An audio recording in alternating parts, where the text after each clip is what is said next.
Welcome to Duckponics. Well, it's time for the getting close to the end of the build update. We've got all 4 beds in. They're all planted. We still need to add a little bit more of this red gravel. We're mining that from the floor of the greenhouse.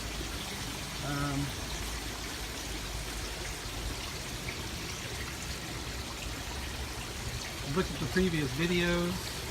You can see that some of these things are just, well, it's getting to be quite a jungle here, and that's pretty good for this time of the year considering how cold it is. So our water has gotten down to about 50 degrees, which is leading me to wonder if there are some options for, like, maybe if I only run the pumps during the day, I can actually gain a couple of degrees, but I think I may just be cooling things off by running them 24/7 even when it's 50 degrees out here. And since the nights are longer than the days, I may be doing some damage. Until March, April, I'm going to be fighting a battle to try to maintain temperature. Got a lot of the greenhouse sealed up. We've got new plastic in and it's pulled pretty tight. We have a couple of corners that are special projects to work on. But it won't be raining at this end of the greenhouse anymore, and it won't be raining over there at that end of the greenhouse, except for that one little corner that I need to get pulled down and pulled tight. That corner is runs into the roof that is the conduit from the old goose and turkey shed to this part of the duckponics system. So I'm hoping that I can get this tied down, get some flashing in there, and get this running to a barrel that can overflow into our system. So when it rains, we get topped off. We'll have to figure out how to do that without it flooding the whole place. So we just got some big cabbages. These are kale cabbage, same plant. To cut the bottoms of these off, put them back in the pot, and put the pots halfway in. And you can see they're well within the water zone. So we'll just keep things. And this should start drying out because we just raised the level here. Some of the old stuff. You see some of the old, like, strawberry roots. We do have the odd strawberry in here. Still, strawberries survived a little bit better on this part of the move, but they're getting buried by the chickpeas and the grass. You guys remember how tiny these chard were? Just look how big they're growing. Now, I concentrated when I was buying broccoli and chard and kale yesterday and getting the red stuff, because the red ones, in my experience, survive really deep bitter cold better than any other color.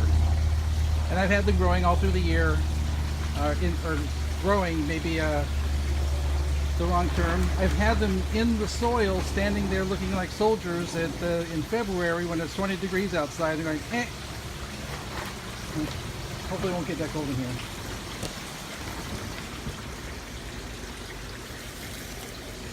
These things are growing nicely. I think this is about twice the size of when I put it. University of California, Davis has information about which plants are the best for getting nitrogen out of the soil, and collards was on that list, which is a pretty close relative. So since these are cold hardy, they'll live here all winter. On warm days, they'll help clean up the water. They won't die in the 20-degree cold that we know is coming. And hopefully we'll just keep on being able to pick and cut what they call cut and come again, constantly harvesting. Even these ornamental kale would be great chopped up in soup.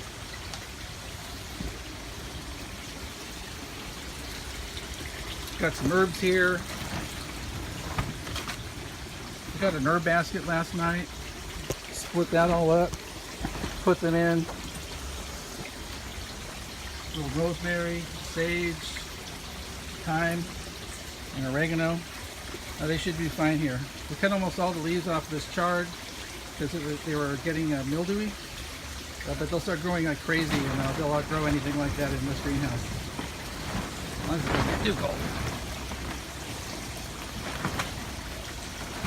So let's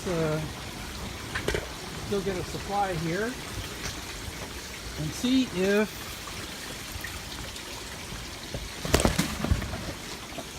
I can survive walking in my own greenhouse. So what's going to happen here is all the stuff that's in this corner, that is going to be the new entranceway. It'll be a lot easier to walk in here. I'd have to walk past all this stuff every time. And all that glass is coming off that wall. All that plastic is coming off that wall. We'll use it wherever we can elsewhere to heat up and close up this box to make it as warm as possible. So, what I want to show you is the fish.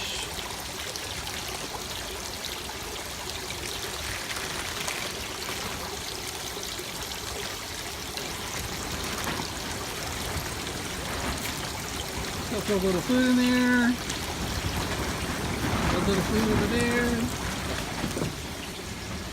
Here's the duck pond. The duck pond is not currently let to run continuously because the ducks cannot empty the whole system, splashing themselves. So we need to put them on a time system or something.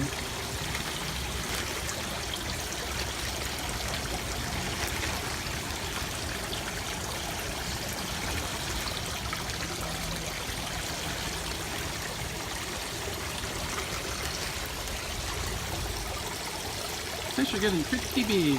Some of them are already a little bit bigger than we ordered.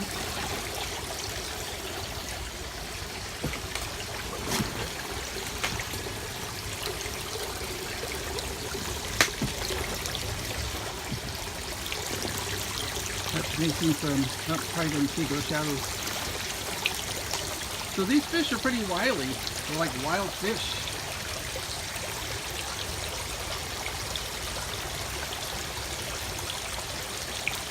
When they see people, when they can see us, they don't want to come to the surface. So we'll call it a day. That's duckponics. It's getting better.